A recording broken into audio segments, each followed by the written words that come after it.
Hey everybody, Helena here. Kelly here. And the lovely Elliot, whom some of you know and some of you don't. You'll get to know him a little bit better very shortly. We are Speaker Insight, where we help speakers, authors and coaches to build a business on your terms.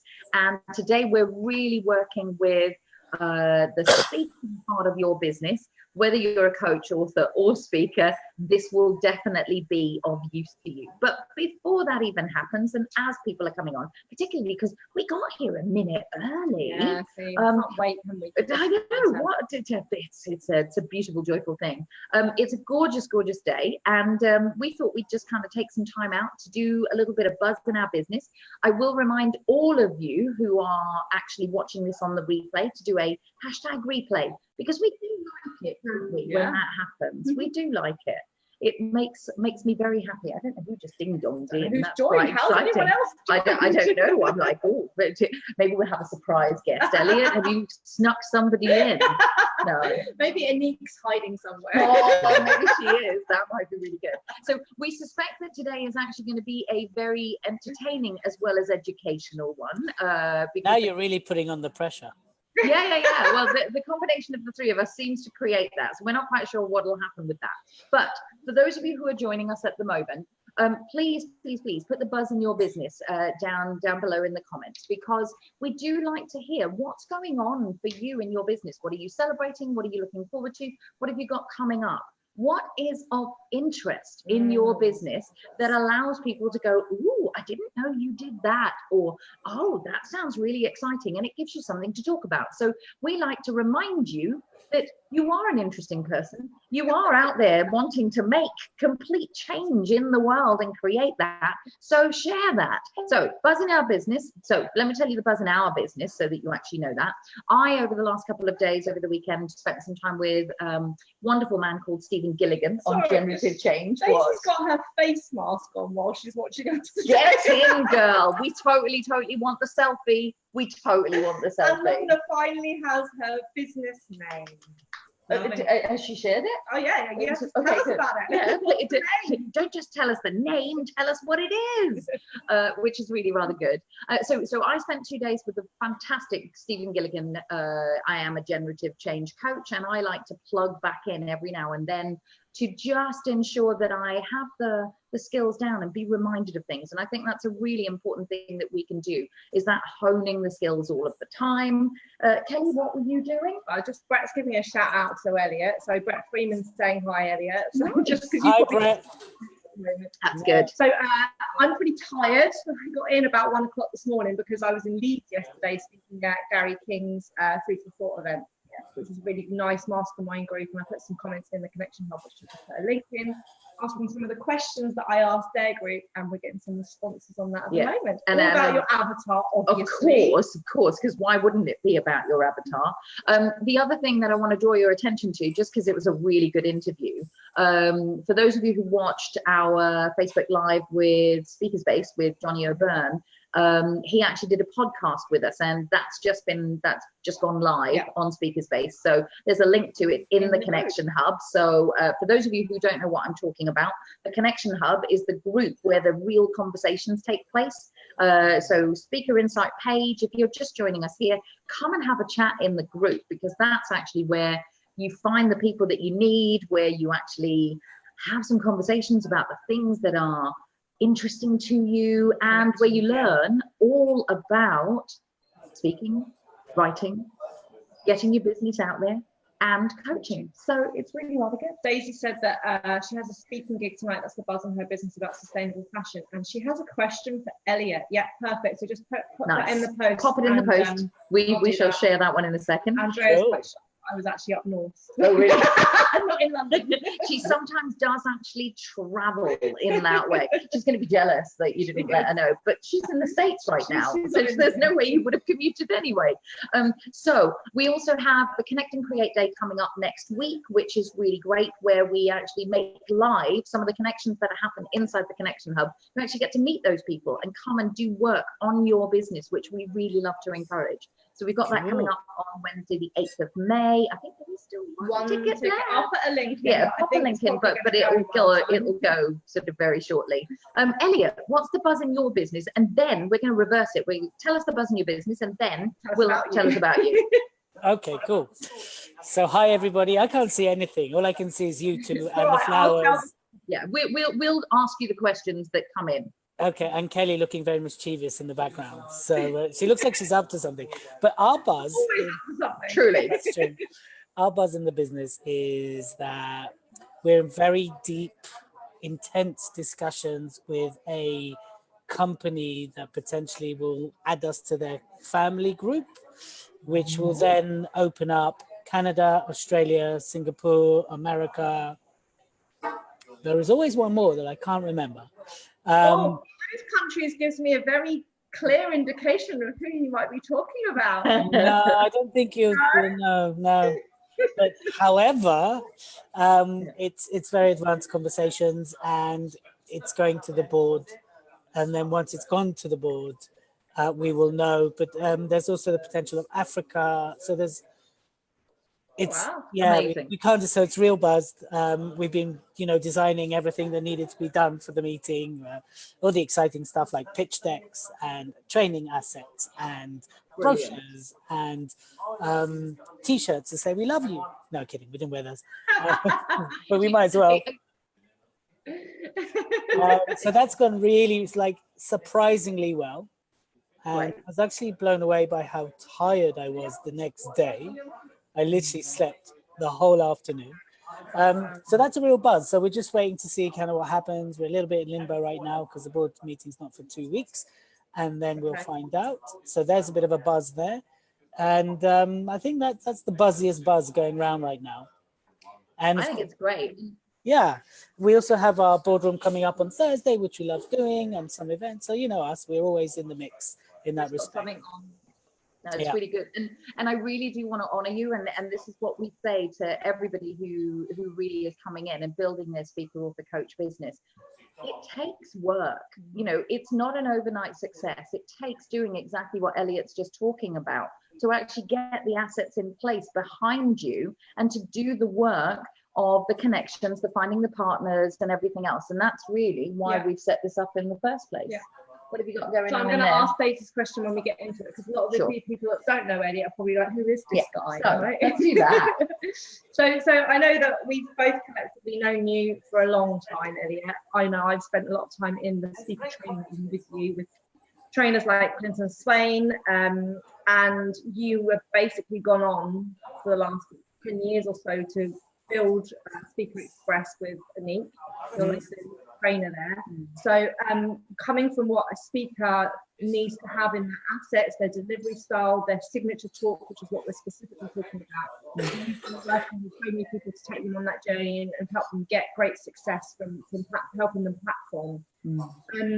I know that we were blessed to speak on your stage a couple of weeks ago, something like that. It wasn't that long ago. I don't hold time very well. Me too. So we got the whole honour of speaking to your network on that night on how to stand out as a speaker, and got a feel for what your events are really like and how you support speakers. So when we had a question in the Connection Hub a while ago, I don't know how long ago, somebody asking about having a signature talk, there were lots of people that chimed in that said, I'm really interested in this subject, and you gave away some real nice tips in there, and we said, okay, this is a subject in demand, so let's get you on and let's talk about this in detail, which is what we do all the time. Oh, Daisy said she can't hear me very well. Okay. How about now? Is that better? Can you hear me? No. Oh, you. Let me know, Daisy. Okay then. It's only you. I'll stop talking. So Elliot, tell us a little bit in a nutshell about your journey to become a lead trainer with Speaker Express, and also why you feel so passionate about helping speakers. Okay, so I've been in business now for over 10 years, amazingly so. And a big part of every business, so this is my third business or fourth? Coach with a Hat, Strategic Building Services, Speaker Express. Yes, this is my third, but I've always been involved in Speaker Express. I kind of had to work that out. And speaking has always been a massive part of our marketing strategy, of our growth strategy. I myself we worked this out, about 6,000 hours of delivering speaking talks. And I've trained myself. So I attended training about 3 times that. And you will know for 5 years, I was an assistant trainer for Clinton. And that took me international and took me around the world. And part of the reason we are very passionate about speaking is, first of all, at the heart of everything we do are entrepreneurs and business owners. And one of the quickest ways to accelerate growth, impact, and to reach your targeted audience is actually to speak.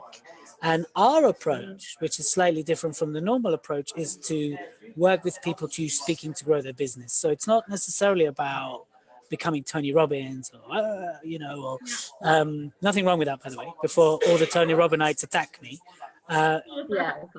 We can show you how to become that, but our approach is how do you speaking to grow the business.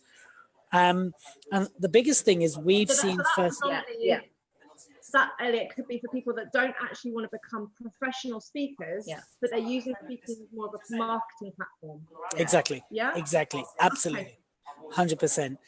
And I was going to say something very clever there, but it slipped my mind. What are you going to say?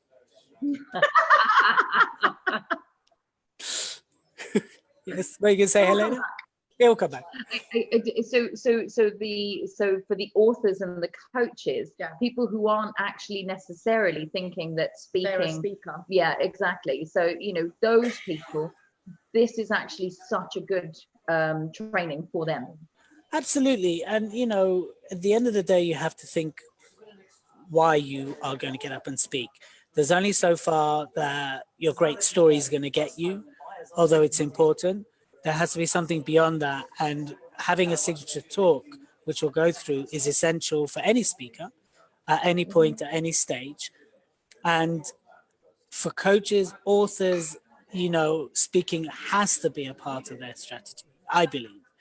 I've run a coaching business before I pivoted into strategy, and I've worked with many coaches myself. And if you're not using speaking to grow your business, any business, you're leaving money on the table, and that's just a fact.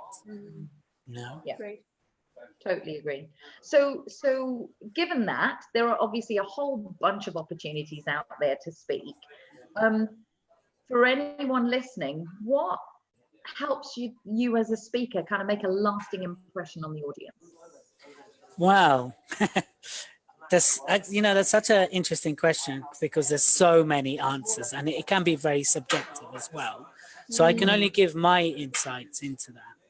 I think number one, definitely being engaging, enrolling. I think making about the audience is essential. Not making about yourself is what leaves a lasting impression. Of course, you guys are big advocates for this. It's how you make them feel as well. But I think it's also being unique and structured. I think we discussed it in our live, that there's nothing worse than people winging it or going, I just go in flow. I just go on stage and see what comes out, right? That is non-impactful. That becomes self-indulgent, and there's no sustainability to it, and they always run out of time or run over, and it becomes disrespectful for other speakers. So for me, to be impactful is having a solid structure that you can repeat, a bit like science, repeatable results. You like that, Helena? And and that also gets your message across, enrolls people emotionally and intellectually, and allows you to be booked again and again and again, because you left the right impression. And of course, when you do a talk well, you make the host look good, and they want to book you because you make them look really good. So those are some of the components. Of course, there's the whole how you use emotions to tell stories. There's the start of your brand. There's your solution. Everything you're talking about, those are important too. So when the people were in the Facebook group saying, I want to create a signature talk, can you tell us the difference between that and a keynote, and also where they might use this talk? Is it just on stages? Can they use this, because speaking from marketing perspectives can be on podcasts, can be on Facebook Lives. The stages aren't just physical stages, right? So can Can you give us a bit of a difference between what a signature talk is about and how they use it? So first of all, this is why we're living in the most exciting times ever, that anything at any point can become your stage, your living room. You know, some people in the toilet and the shower becomes their stage. But, you know. Or a hotel in Woking. Yes.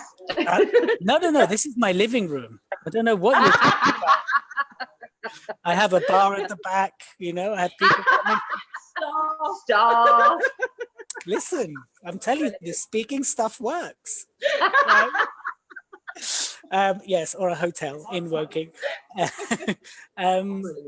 So now again, what the question? Oh, the difference. Yes. So a keynote is, yes, is it repeatable? It's something that you'd show up, but a keynote tends to be 3 funny or interesting hooks wielded together with stories that has a key climax and a key outcome, and that's it, right? That's literally a keynote. You're normally paid, there's no selling, they're non-enrolling. Often people might have a keynote to sell a book, so you know that's another aspect. A signature talk from our aspect, again, is a repeatable talk, but it enrolls people to want to work with you or buy from you. So the angle of it is definitely commercial, but from a non-manipulative point of view as well.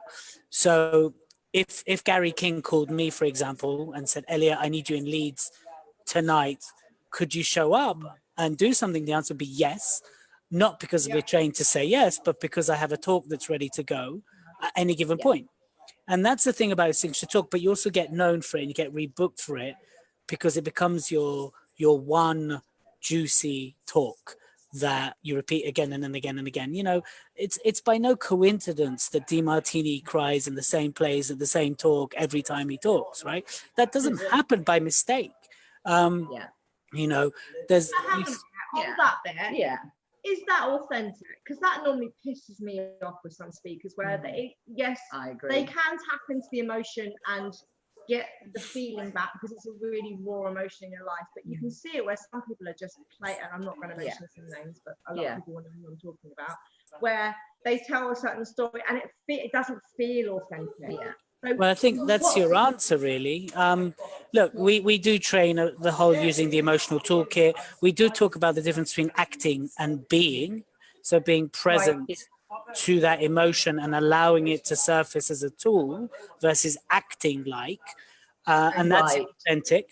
I feel that, look, I think as long as the speaker is genuinely present to that emotion at that moment, then it's real. But if it's like certain speakers who pretend and it's contrived and it's used manipulatively, then it's a no-no.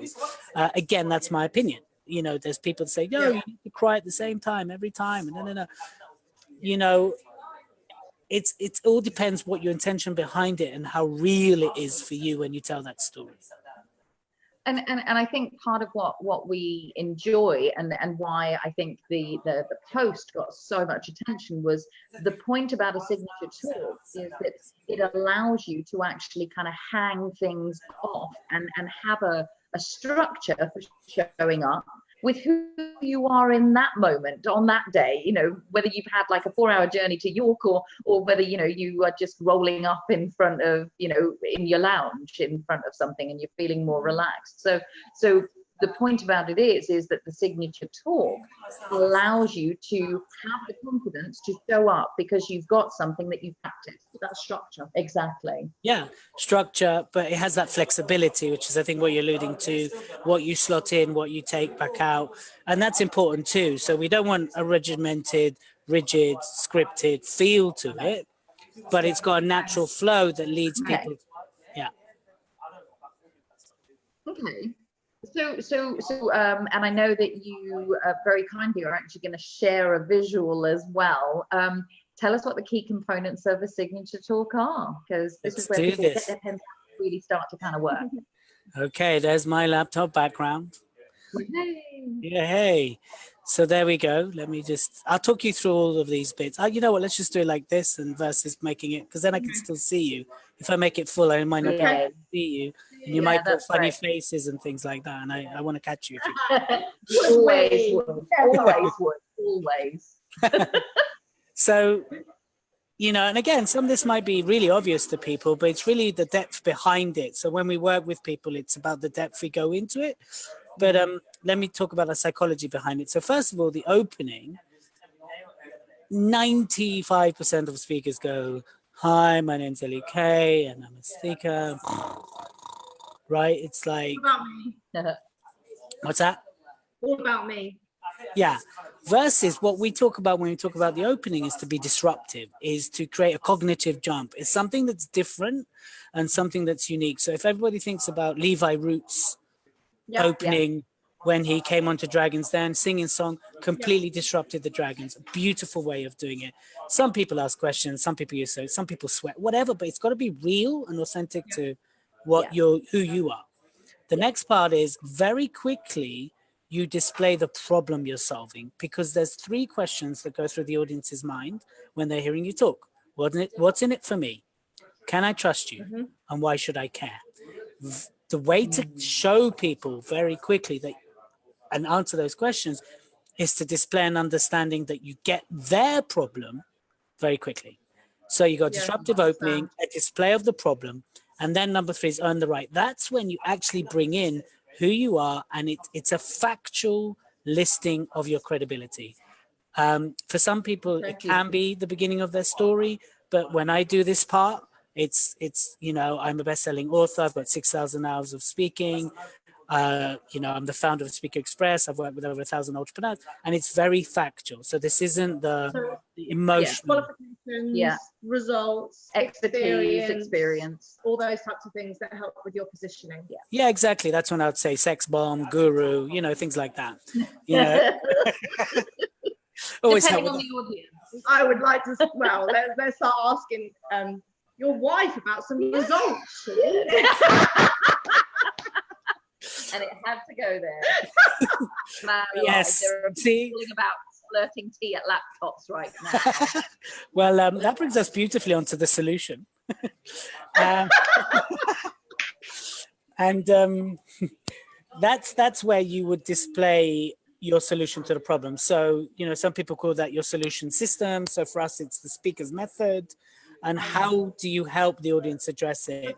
That's your IP. That's your methodology. That's your thing, which is yours. Your solution to the problem. How you deal with that. Exactly. That's your IP. That's your methodology. That's the coaching system in your case, or the books that you've written. Or the perspective. Yeah. So what if somebody has mentioned your credentials in their introduction? Right. So one thing, Daisy, what we say is you write your introduction bio that you want the person to introduce you to. That overcomes that.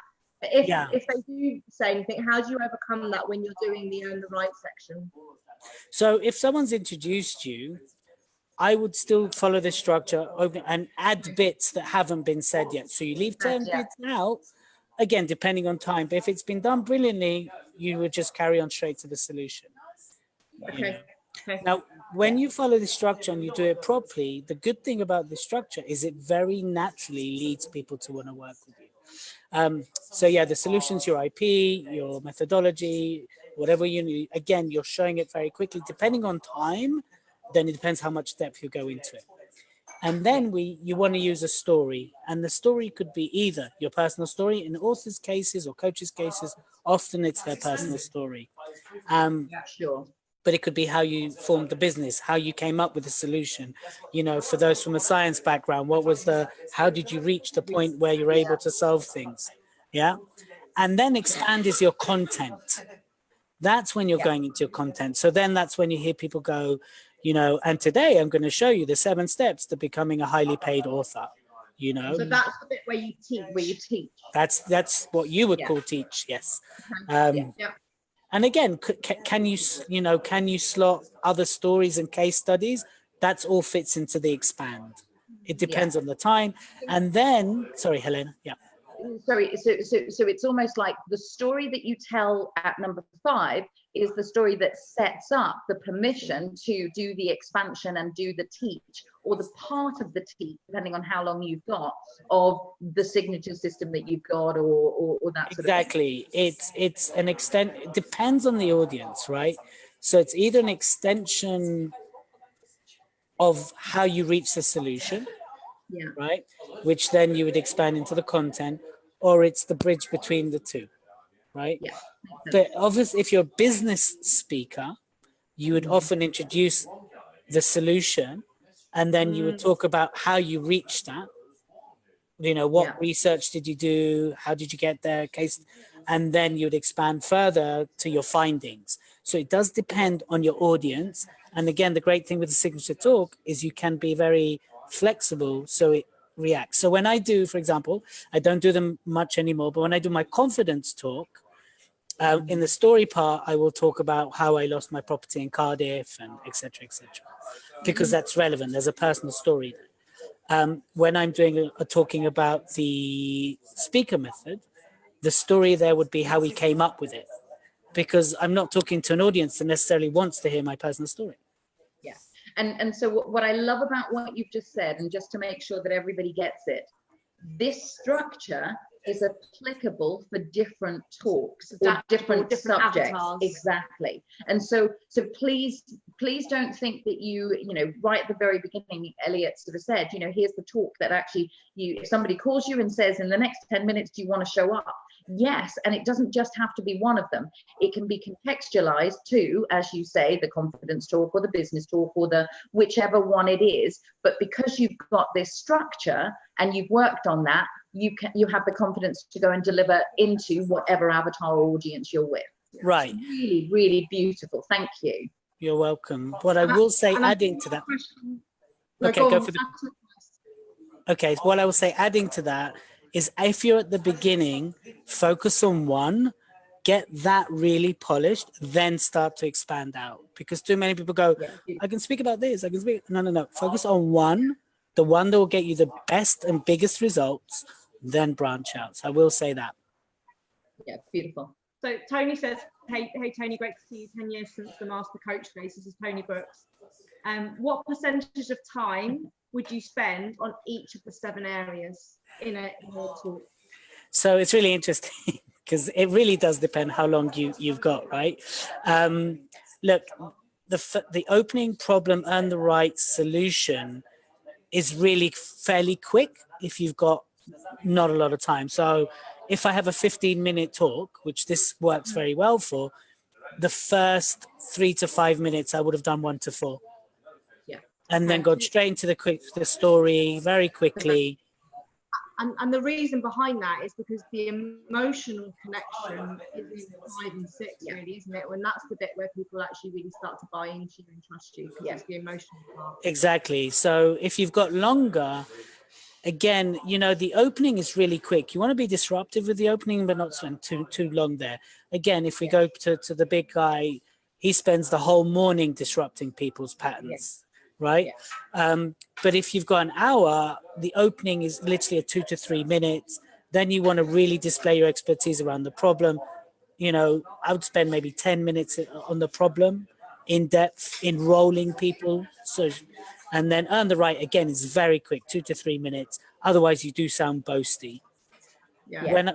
When I'm doing an hour talk, then I will talk about the 6 components of the speaker method, but very quickly. So confidence, signature talk, then straight into how we came up with it and the relevant story. So I hope that helps Tony's answers the question. So what I'm seeing from this looks like Joseph Campbell's hero's journey. Yeah, it totally does. Right? Some of the steps seem really similar to what, I don't know, just looking at the language as well, right? So, you know, solving the problem, the call to action, the sort of, it feels like, which is, a lot of people use that methodology for storytelling, and all the great films and books are based on that, because it takes them on a journey. And I feel this does the same, right? It enrolls them onto, you're not just going to be sheep dipped into my content and then out again. No. You're going to be enrolled on each stage. You're going to want to come along, you want to know the ending as well. Right? You do. Exactly. Yeah, no, absolutely. And, you know, when we do teach the story section, we do teach the hero's journey as a storytelling methodology. It's interesting, no one's ever made that link before, so I'm going to take that as a huge compliment that you're linking to such an amazing vehicle. Well-known framework that we love. So I've got the earlier question from Daisy as well. I haven't read this myself. So I'm incorporating a story in her introduction, which she's going to do tonight. She said, kind of thing, I wanted to use the move to the other side of the stage to tell the story, as Elliot often suggests. but she'll be speaking at a lectern for the first time. So how does she do the movement in telling a story with a lectern tonight? So you're behind something. So Yes. the question is, do you have a portable mic that you can move with? Yeah, and that's exactly what Brett's just said. Do you have to stand behind the lectern? Don't be afraid to leave it. Yeah. Right. So you can always use the lectern as a base and then move from and away from it and then go back to it if you need to read things and things like that. The other thing, if you can't leave the lectern, which sometimes happen, then it's your arms that you want to use to create the movement and, you know, to point to the past, the future, etc. So that's what I would say about that. But if you have a portable mic, then just walk away and then come back to it. It's allowed, you know, you are allowed. There's no mic, it's on the lectern only, so she is stuck to do that. So and how big's the room? You can absolutely do it with hands. Yeah. Do it with hands. You can demonstrate things. I've got a couple of people, Tony and Andrea, are wanting to go back to the point that we've said Joseph Campbell, The Hero's Journey. So if anyone Googles that, they're wanting to know what the storytelling methodology is. So so potentially, Daisy, no portable mic, no movement. So let's illustrate it with body language, which I know is another thing that you guys teach quite a lot. And of course, tonality, you know, really use your voice. You know, so really think about the audio, the visual, the kinesthetic parts of your voice and integrate that, because if you're restricted with movement, then your tonality is what needs to carry, and that's what I would say. So potentially, if you went to the past, you could slow your pace right down, so it's like a memory, and then when you bring the present day, you could actually come to a more of an upbeat pace or the visual, and just be vibrant and present in your energy as well, which is really good. Andrea, you could face left, then spin and face right. She might end up falling over at that. It's with shoulders and everything. Anyway, okay, so let's get back into techniques. So we talked about story and expand. Just talk to us about call to action, because you didn't actually get to say what you mean by that. So call to action is what a lot of people leave out. And I think a lot of people deliver a smashing presentation and then they just seem to assume that people will know what to do. Hell yeah. You know, oh, I'm so brilliant. People just jump up, and a lot of people are, but you got to understand that people will follow your lead. So call to action is as simple as, if you like what you heard and you want to work with me, let's have a conversation. Or that's, again, where you might lead into your sales pitch. But here's the thing to understand. From the moment you open, from number one, you're selling. Okay? Energetically, physically. And so the whole thing is about leading people to want to work with you. So the call to action or the pitch should be a small part and delivered easily. What I find a lot of people tend to do 1 to 6 really well. And then when it comes to the pitch part, or the call, they become salesy and their energy changes. Turn into somebody else, basically. Yeah. Right. So don't. It's just the icing on the cake. You've made the cake. You've put the ingredients in. Now you're just saying, hey, here's how you can start working with me. And I think one of the things that people forget is that actually, if you've done 1 to 6 well, then actually people are desperate to hear what to do next. Yeah, they really actually want to know what to do next, and they long to be told. And weirdly, you can actually undo all the good work if you go a bit weird at 7. Like, you just kind of, you know, because actually what they're wanting is for you to go, and here's the very next thing to do, because they're already trusting you. 100%, exactly. If you change energy, you're doing them a disservice. Yes. If you raise the awareness of the problem, give them a solution, and then not allow them to access the solution. Yeah. So therefore, it's like you actually frustrate people a lot of the time. Yeah. But I think it's really important that you said that you spend a small amount of time on this, because there are people that drag out the sale, and people are just like, shut up, right? It's like half an hour. If I was interested, I'll take the action and go and explore more, come and chat to you at the back of the room, whatever it might be. But don't drag it out and then undo all the good work you've just done. And I do. So I am going to soapbox a teeny little bit here.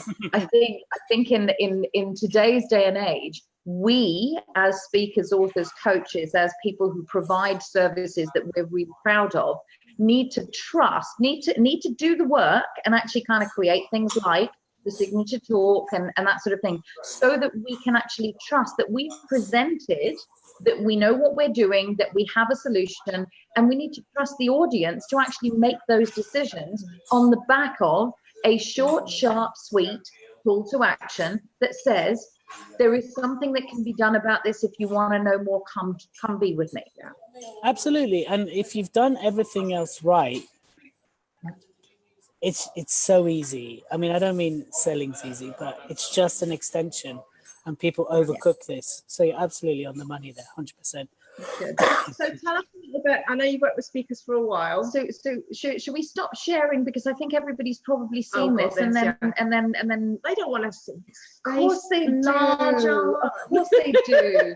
They may not want to see them, but they might want to see us. Oh, okay. Yeah, true. So tell us a little bit about when you work with speakers. What are the common mistakes you see speakers making? And does the signature talk help with resolving some of those problems?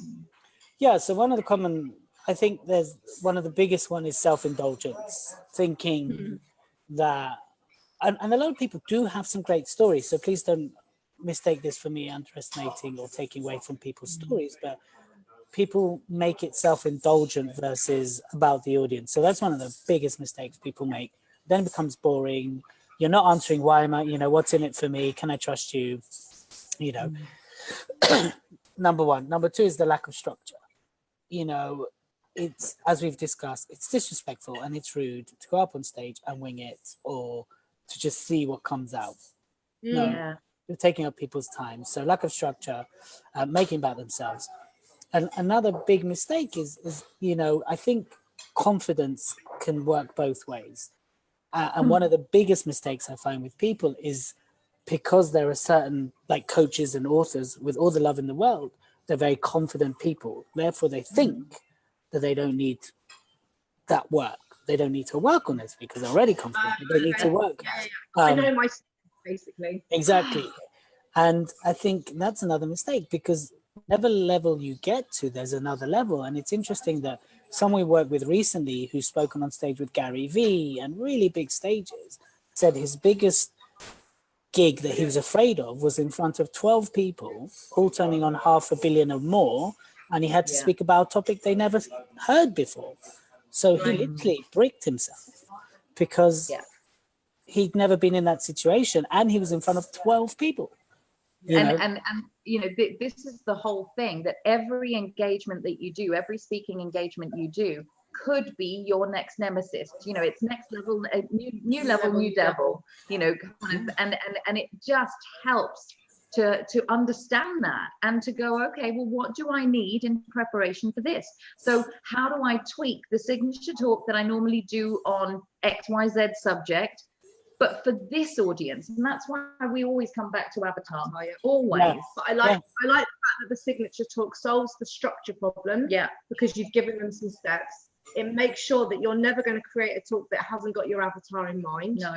And it also makes sure that whether you've got a new market or not, that you're always thinking about the problem that audience has specifically. So, talking on Gary Vee, these people have never heard of that subject. Yeah. So that person's talk has to change to make sure you meet your avatar where they're at. Yeah. So it becomes relevant from the get-go. Yeah. So these are like really fail-safe tips to help people overcome the common mistakes that they actually fall into. Yeah, absolutely. Agreed. So we could, as you probably all are listening, those of you who are listening live at the moment, we could talk about this for a very long time between the three of us. And we have businesses to run. So, and I know that you're off to do very nice things later. Yes, they're very nice things to do kind of later. So tell us more about how people can be in touch with you, how they might learn more about this, your program. How can they do this? Great. Okay. Well, I think number one, by all means, we also have a Facebook group called Speaker Express. So just check out that one. And our members would have seen us doing Facebook Live with Anik about gaining the confidence to be a speaker, and all the information about Speaker Express and your groups are in that live as well. So do check that out on our recording. And I think this one's been much more behaved than the last one we did together. And I think it's because you're leading and I'm not. Yeah, Right that there. is probably right. Yes. The other way people can find out, again, speakerexpress.co.uk and just /events. And I think that's the best. Put the link in the comments. Yeah, Right. put the link. And I think that's the best thing. People can look and choose. Add me on Facebook, reach out to me. It's Elliot Kay. On other social mediums, it's I am Elliot Kay. And just however we can help. After you put that post out, I connected with 3 or 4 of the members from the Connection Hub, and we just had chats. Ask any of them. It's just a conversation how they can best integrate the structure. So if I can support in any way, you want to have a chat, just reach out. But Make it happen. in Speaker Express, in the program, Yeah. in your actual, I don't know what you call it, your Great signature talk. program. Okay. Yeah. You actually teach people and help people create Create these this. signature talks. And Yes. You do a 2-day, don't you? Yeah, so we do a 2-day on Create Signature Talk where we go real depth. So by the end of the second day, you leave with a signature talk ready to go. Like if you had a booking on Monday, it's ready. If you had literally the next day, and then of course you refine it. We also have 3 or 6 month program, but I'm just, Yeah. So if you want to find out anything like that, just, go to reach the link out to in the me. comments. Go to link, drop us a Andrea thought that Yeah. we were drunk when we were on Elliot's Facebook Really? Live. She says you were drunk last time. I don't drink. I'm Yeah, teetotal. basically, neither of us drink. It's like Just high on life. That's what it that's was. what it is. We were Drunk. just so excited to be in your presence, Elliot, that we What were can I just say? like, the scale. Sex bomb guru, all that, it goes. There we are, circling back round. Good time to switch off. And at this point, we'll say enjoy the rest of your afternoon, ladies and gents. Yeah, we really appreciate you coming on, Elliot. And No, it's sharing. been a pleasure anytime, and thank you for allowing me to serve your audience.